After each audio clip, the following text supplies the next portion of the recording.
पौराणिक कथाओं के अनुसार बाणासुर नामक दैत्य के कारण भगवान श्री कृष्ण और शिवजी का प्रलयंकारी युद्ध हुआ था। हालांकि इस युद्ध का जिक्र बहुत ही कम मिलता है। अधिकतर बातें जनश्रुति और मान्यताओं पर आधारित है। इस संबंध में विरोधाभासी कथाएं ही मिलती हैं। आइए जानते हैं इस कथा के बारे में। पर उससे पहले अगर आप हमारे चैनल पर पहली बार आए हैं तो हमारे चैनल को सब्सक्राइब और वीडियो को लाइक और शेयर करें और बेल आइकन जरूर दबा दें ताकि ऐसी ही जानकारी वाली वीडियोस आपको सबसे पहले मिलती रहे। भगवान श्री कृष्ण 64 कलाओं में दक्ष थे। एक और वो सर्वश्रेष्ठ धनुर्धर भी थे। इसके अलावा उनके पास कई अस्त्र और शस्त्र थे।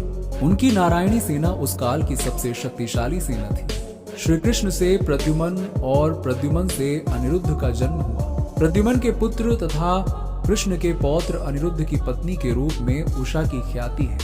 अनिरुद्ध की पत्नी उषा शोणितपुर के राजा बाणासुर की कन्या थी। अनिरुद्ध और उषा आपस में प्रेम करते थे। उषा ने एक दिन अपनी मायावी सहेली चित्रलेखा के माध्यम से अनिरुद्ध का हरण करवा लिया था। चित्रलेखा अनिरुद्ध को हरण करके जिस स्थान पर ले गई थी वो ओखी मठ नामक स्थान था। कहते हैं कि जहां दोनों ने गंधर्व विवाह कर लिया था वहां अभी भी उषा अनिरुद्ध नाम से एक मंदिर है। बाणासुर को जब ये पता चला तो उसने अनिरुद्ध को बंधक बनाकर जेल में डाल दिया।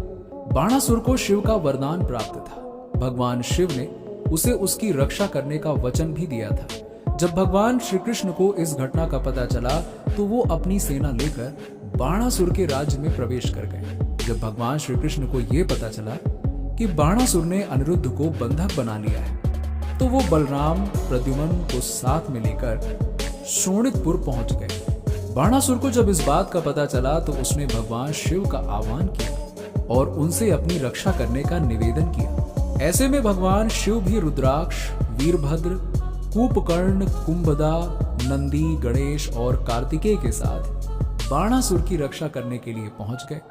वहां बाणासुर और भगवान शिव की सेना ने मिलकर भगवान श्री कृष्ण की सेना से भयंकर युद्ध लड़ा। तब अंत में शिवजी ने भगवान कृष्ण पर पाशुपतास्त्र छोड़ दिया। इसके जवाब में श्री कृष्ण ने भी नारायणास्त्र छोड़ दिया। दोनों के अस्त्रों से भयंकर आग उत्पन्न हुई लेकिन दोनों का कोई नुकसान नहीं हुआ। ऐसे में श्री कृष्ण ने शिवाजी को सुलाने के लिए निद्रास्त्र छोड़ दिया। इससे धुंध छा गई और शिवजी सो गए। ये देख बाणासुर की सेना में भय व्याप्त हो गया। उसकी सेना कमजोर हो गई। प्रद्युम्न और कार्तिकेय का भयानक युद्ध हुआ जिसमें कार्तिकेय घायल हो गए। दूसरी तरफ बलराम जी ने कुंभदा और कूपकर्ण को घायल कर दिया। ये देख बाणासुर अपने प्राण बचाकर भागने लगा। कृष्ण उसके पीछे दौड़े और उसे पकड़ लिया और उन्होंने अपनी भुजाएं काटनी शुरू कर दी। युद्ध भूमि में ये दृश्य देख सभी ओर हाहाकार मचने लगा। जब बाणासुर की सारी भुजाएं कट गई थीं और केवल 4 शेष रह गई थी तब शिवजी नींद से जाग उठे और जब उन्होंने ये दृश्य देखा तो वो अति क्रोधित हो गए। क्रोध में शिवजी ने अपना सबसे भयानक अस्त्र चलाया जिससे चारों ओर अग्नि फैल गई।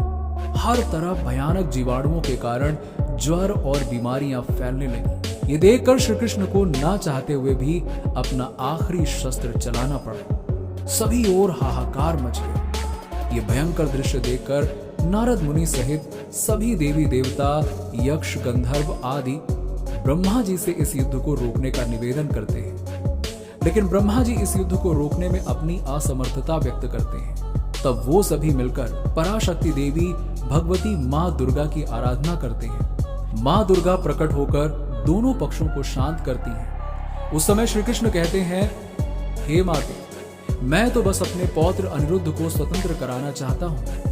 तभी शिवजी कहते हैं कि मैं भी अपने भक्त की रक्षा करने के लिए प्रतिबद्ध हूँ। श्री कृष्ण कहते हैं कि मैं बाणासुर का वध नहीं करना चाहता क्योंकि बाणासुर के पूर्वज प्रहलाद को मैंने वरदान दिया था कि दैत्य वंश में उसके परिवार का कोई भी सदस्य मेरे अर्थात विष्णु के अवतार के हाथों नहीं मारा जाएगा। मां भगवती की कृपा से श्री कृष्ण के ऐसे वचन सुनकर बाणासुर को बहुत आत्मग्लानि होती है और वो क्षमा मांगकर कहता है कि मेरे ही कारण ये युद्ध हुआ, इसके लिए मैं बहुत दुखी हूं। बाद में बाणासुर उषा और अनिरुद्ध का विवाह करवा देता है।